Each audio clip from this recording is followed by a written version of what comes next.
Gentlemen, welcome back to the Tiege Hanley Starting a Business, Building a Brand vlog. This one, big number 274. So funny story. I was filming a video with my wife talking about why she and I don't have kids. It'll be posting on my YouTube channel. But it's funny. When I was trying to start that video, I kept going, gentlemen. I'm like, wait a second, wrong channel, wrong channel. Anyway, it's second nature. I'm so glad you're here. So today I want to tell you about a venture that is kind of new news, but it might sound familiar to something else I talked about. I also want to dive into some of your business questions because there were a few of them that I saw that are amazing. One of which is like how to raise money or how to get a business loan for like box trucks. Another one, our friend is his wife wants to start like doing cosmetics as an entrepreneur, like some really great questions. But the first thing I want to talk about is a new venture that I have recently started, a new business. Now, a few weeks ago, I made a video just like, you know what? I can't stop thinking about this idea about, possibly like investing like $100,000 in other, potential entrepreneurs. And so I did that video and I started talking to my buddy Antonio. Antonio's like, well, I want to do it. I'm like, all right. And then we're like, well, who else would we want involved in this? And I said, well, what about like Bandholz from Beard Brand? He's like, yeah, perfect. He's really smart, great with branding, and very methodical about the stuff that he does. He also has a different mindset when it comes to sort of like corporate culture. And they said, well, who else? And then we're like, wait a second, what about Ryan Masters, who is killing it with paid advertising for his date night dance lessons? Just to let you know, and this is something like so crazy. So Ryan, if Ryan Masters sounds familiar, if you guys have ever been to the Menfluential Conference, Ryan has been there every year. He is a super smart dude when it comes to paid traffic, like advertising with like Facebook and Google and all that stuff, right? He's amazing at that. One of the best people I've come to realize. He is one of the best people in that industry or that space that I've ever seen. So anyway, he used to do something called like Spartan like strength or something. He used to love like getting dressed up as like a Spartan. Don't ask me. Whatever makes you happy, I always say. And he would like do all this like Spartan stuff. And when he started, it was all about what was it about? It was about like lifting weights and getting fit and all that stuff. And he did that, but he wasn't really feeling it. But one thing that Ryan does is whenever he's got like an idea of something that he'd like to try, he wants to figure out a way to master it. And so he was always like scared to dance, right? And he loves like country music, he loves country bars. And so what did he do? He taught himself, took lessons how to dance. And then not only like did he learn how to dance, he learned how to like really be incredible at dancing. And so he would go out to all these bars and this and that, and then he started like teaching some people. Long story short, he ended up deciding, let me see if I can create a course that teaches people in their home how to dance. Not like dancing with the stars, like, lyrical and like all sorts of, but like just basic, techniques and how to do like country dancing so that you can dance with your partner and not embarrass yourself and feel comfortable. And so he developed this thing and it's called like Living Room Lessons or something. He launched it a year ago. Let me tell you something. It is so crazy how much money he has generated from this course. I'm talking millions and millions of dollars from just basically having a great product, advertising it to the right audience with the right message, and he is just dominating. Now, what he's found is that certain months are like the good months, right? Christmas, Valentine's Day, things of that nature. And then there are other months that are slower. And so he's spending less money. But that is one of those things where if you can figure out a mechanism in terms of an info product and figure out the sales message or the mechanism to actually convert a sale and then figure out how to basically get to the message in front of people that are your customers, it is literally like an ATM machine. And he has done such an incredible job. So the long story to tell you that Ryan is sort of our another one of our partners. And one of the things that he brings to the table, not only is he a very sharp, businessman, he is a monster when it comes to paid traffic. And so literally every single business, if you're online selling, should be or dabbles to some degree in paid advertising. You need to, or you need to be good at it. And so he brings a lot of value there. So anyway, so the four of us, Antonio, Bandholz, and Ryan, and myself, had a call. Hey, this is what I'm thinking. This is what would be cool. What would you guys think? Would you guys be interested in doing this? And all of us are entrepreneurs. All of us have a little bit of extra money. And so we all agreed that we're going to do this together. We're going to start a company, a fund, a little fund. It's only 4 of us. We're each going to put in $100,000. So now we got $400,000, and we are going to invest in startups. Now, actually, let me clarify that. We are not investing in startups. As we started, thinking about things and really talking through, we want to invest in companies that are already, like, they've got to at least be doing, I think, like $10,000 a month. That is the entry point in which we would be interested in helping, because not only are we coming in and possibly providing cash for some equity, we also are going to be giving our time and advice and expertise in helping move this brand to the next level. The company is called Area 627. Area stands for Aaron, Ryan, Eric, and Antonio. The 627 is from 6 figures to 7 figures. That's what we're trying. In a nutshell, the whole idea is that we want to help. We want to help businesses that have started so that we know that, okay, this person has figured something out. If they're able to do like $100,000 a year, this means that it's a viable product. We didn't want to mess around with a startup where it's, here's an idea and we don't want to hold hands that much. We want to pour gas on that fire and also help through our strategic relationships or our advice, help get that business sort of to the next level. And so we came up with a list of, I think it's 10 questions that people will have to go to our website and complete. If you don't want to answer the questions, that's fine. You're not right for us. It's going to ask, specific questions like, what is your revenue? You start, like things like that, things that you need to know. And pretty much from literally those 10 questions in like 10 seconds, you can figure out whether or not this business is something that we want to explore a little bit further. So we are now, this will be week number 5 that we are meeting and talking and sort of deciphering everything and getting things set up. But we're getting closer. We're getting closer to actually releasing this to the wild. Now, we have talked to somebody who's done something similar, and it literally took him a year to find one investment and one business that was worth his time and money and investment. And so it's going to take a while. And I know that when I first originally mentioned it, it was like, oh, well, maybe startups. And if you got a business idea, maybe I can. We don't want to mess with that. We want you to already have done the legwork to get it here. And then we're going to help you take it here. And so if that makes sense. I think it makes sense. Does that make sense? And as we're talking and as we're working through everything, it's funny, but making money really has never actually come up in, we can make money. It's more about giving back. It's more about helping entrepreneurs just realize their potential. And that's really the goal. And also to have fun. I want to be in business with people that I want to hang out with. I want to be in business and talk to people that I really love and enjoy.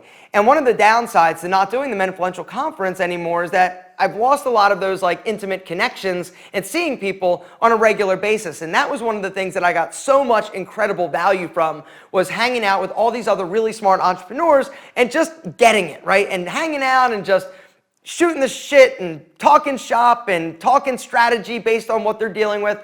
And that's something that I've missed.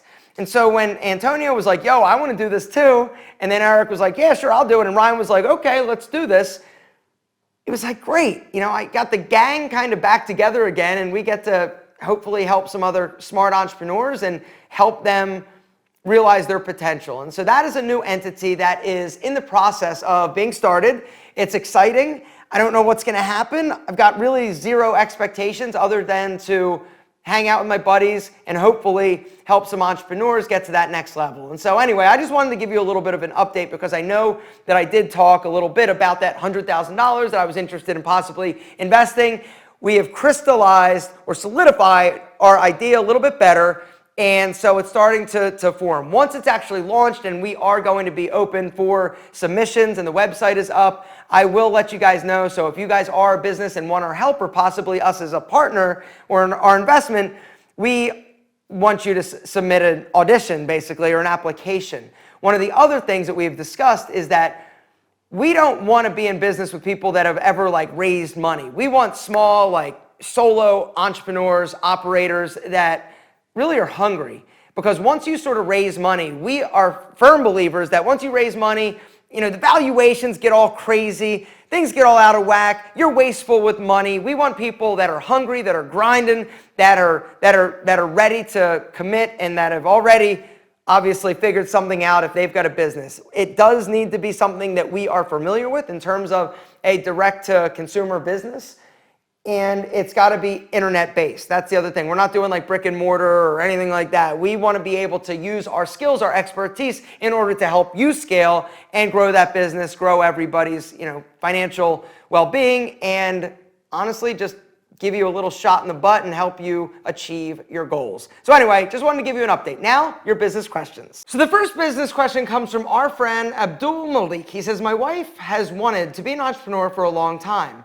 Recently, she decided to go into the cosmetics because she loves it. Well, that's first thing I want to say is congratulations. Finding something that you love and following that journey, that is, the right thing to do, in my opinion. If you find something that you love and you can figure out a way how to make a living or a business out of it, good for you. Doesn't mean it's not going to be tricky and a lot of hard work, but it's the right step because it's something that you love. She has a product she wants to release in mind. I'd love to hear your thoughts on going into a competitive market since you're into skincare and hair care. How do you release a product and sell it when no one really knows you? Or how do you go about get people to trust you over known brands? I appreciate this advice. So basically the whole idea in the question is, how do you launch a product and get people to trust you, even though you're a small little guy when there are all these big people out there? And I think Tiege Hanley is a perfect example of, the success that you can gain from just connecting, resonating, being honest with people, and just, letting your guard down and allowing people into you and what you're about, and sort of letting people see that you're a small, startup, small, scrappy startup. That was the thing that sort of, really, I think exemplifies, why Tiege Hanley has been successful. It's because, and this is something that you can take away for your wife, it's because you're not the big guys. It's because, you are, an independent operator that just has a passion for something that you want to get out to the world. That is what is incredibly valuable in today's world, honestly. The way that we buy, the way that we consume things, it's not necessarily the way that it used to be. In the old days, the companies that won were the companies that had the most marketing dollars. You could have a crappy product, but because you had a lot of money and you were doing advertising or TV or billboards or magazines or whatever, people would buy your product. Today, it's changed. The landscape has changed. The way that people buy has changed. Social media and the internet has changed the way that we consume. No longer is it good enough just to have a lot of commercials or a lot of advertising. You've got to be willing or able to connect with the brand that you're buying from, which is why, social media literally has changed the game. That's why so many people come to somebody like me to talk about their product or brand, because they know that people have a relationship with me. And so if you have a relationship with me, you trust me. If I'm saying, yo, these glasses are great, go to glassesusa.com, they're like $50. That is a better way than Glasses USA just trying to advertise. Make sense? And so what I'd recommend is start talking about makeup. Start putting yourself out there. That is the first and most valuable thing that you can start doing, is start talking about makeup. Start a YouTube channel. Start an Instagram account. Start a blog. Start a website. Start talking about your passion. Start talking about what you're wanting to do. And something that Tiege Hanley did, we basically pulled back the curtains and allowed people to come in throughout our entire journey. And so this was something that was totally unique. Before we ever launched a product and said, yo, we're going to help you be handsome, this is what we're doing. We're inviting you along the journey. And that's why when we opened day one, it was like off to the races, and people were like crazy, and we were automatically successful.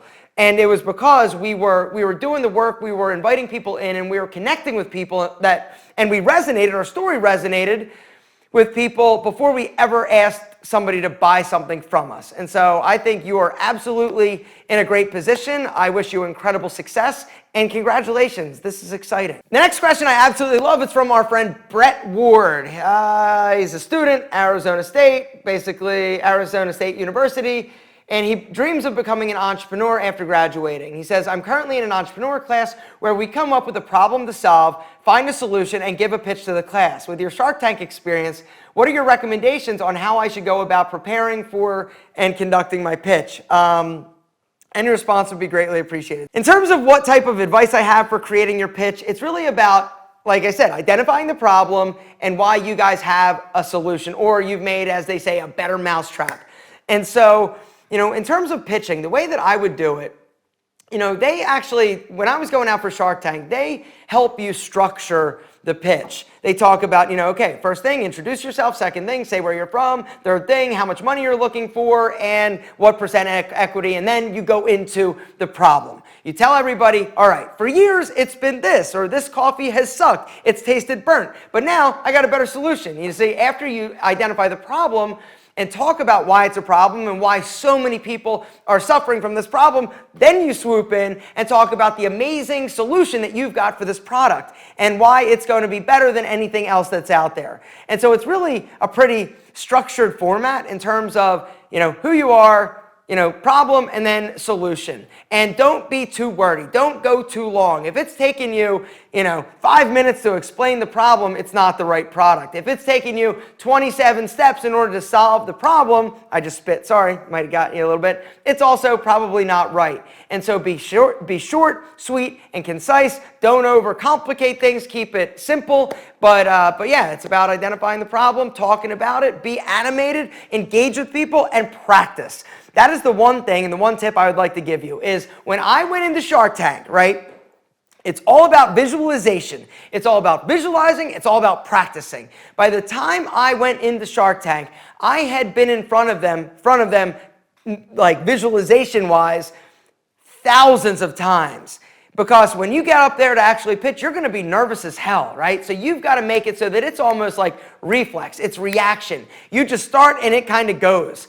And if you can get to that point and really visualize putting yourself in the room, pitching to your students, pitching to the class, and like feeling all of the feels that you feel, feeling all the feels. Like if you're getting butterflies, are you nervous? Is your mouth dry? One thing I want you to notice, next time you're watching Shark Tank, look at everybody licking their lips. Your mouth gets so dry. There is no water up there, and once you start, it is just you are going, you're pitching. The other interesting thing that most people don't know about Shark Tank is that you don't get like a do-over. The way that it works, when you get ready to go, they tell you, all right, when you walk through those doors, you're going to go, there's that rug, there's going to be an X on that rug, you stand there and you just wait.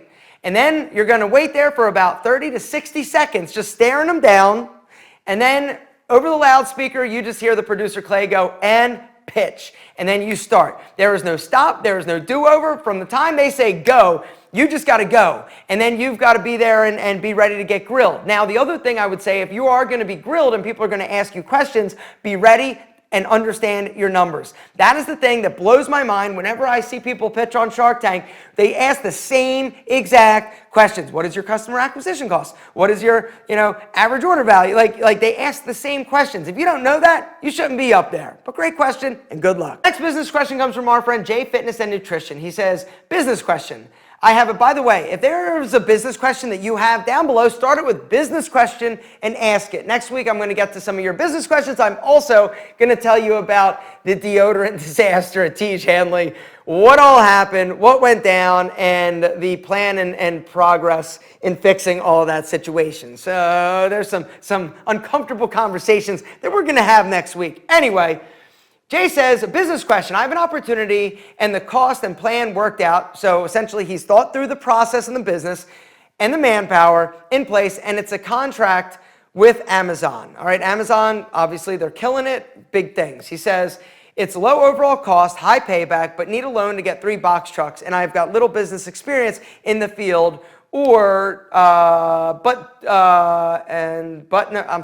no collateral. How do I get a bit? So essentially, he needs to get a business loan to buy 3 box trucks. That's going to be really hard to do, to be completely honest. A business loan is hard to get. Going to a bank and being like, hey, I want to get a business loan. They're going to be like, all right, let me see your business plan. Let me see your experience. Let me see, how much money you have. Like, that's going to be hard to do. I know because I've been through the process.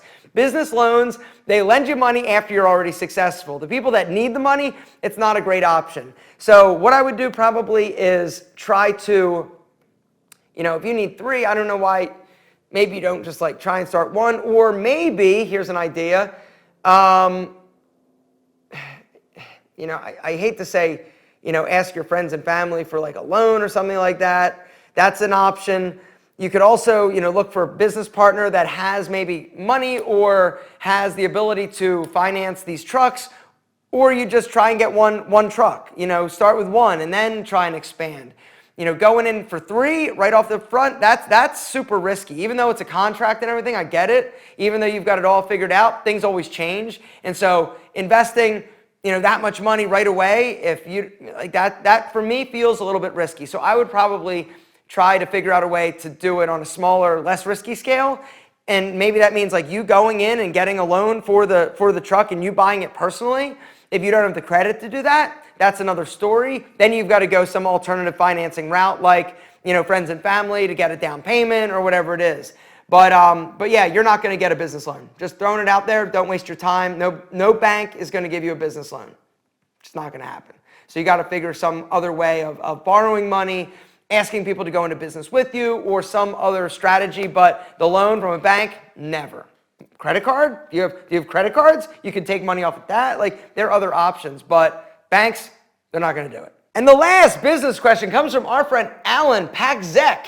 He says, lately, I found myself unmotivated or bored with my job. I think a lot of people find themselves in that situation. I'm an HVAC call center supervisor. I'm like spitting all over the place. Sorry. Anyway, in case you caught that. He says, I'm an HVAC call center supervisor and have been there for 7 years. How do you A, reignite and become motivated again, or B, explore new options?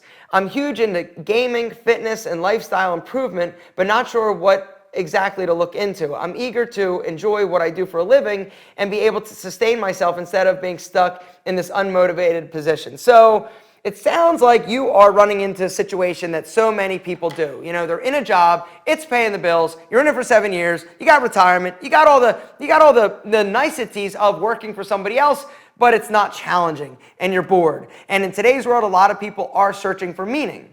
And finding something that you enjoy doing is even more valuable oftentimes than even if you're making a little bit less money doing that, as opposed to making, what you're making at your current job. And so in terms of motivated again, I don't know if that's possible because it's really hard. Once you sort of reach that point and that switch gets flicked in your brain, it's hard to regain the excitement. And it sounds like the job isn't challenging for you and you've got a lot of other interests and hobbies that would be more exciting to you.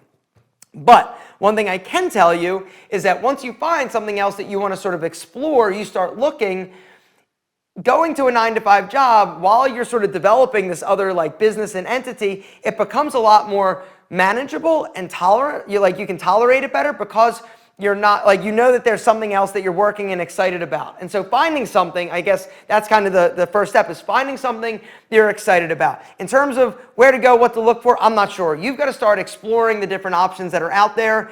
Pull the string on that sweater of curiosity. If it's gaming, what are the various different ways that you can make a living, gaming or selling stuff or doing things revolving around gaming, or lifestyle improvement. Is it something where you create an e-product, how to do something? Because there are a lot of e-products out there that people have zero clue on how to actually do something, but they figured out the mechanism to convince you that they can. And I'm not saying that that's you. I'm just saying that most of the people that sell e-products and make a lot of money doing it have never actually done what they're talking about doing. They've just figured out that they've either A, copied somebody else's program, they took it and thought, yo, I can do this too, and regurgitate that information, create their own course, and then try and sell it. There are other options out there. I'm not...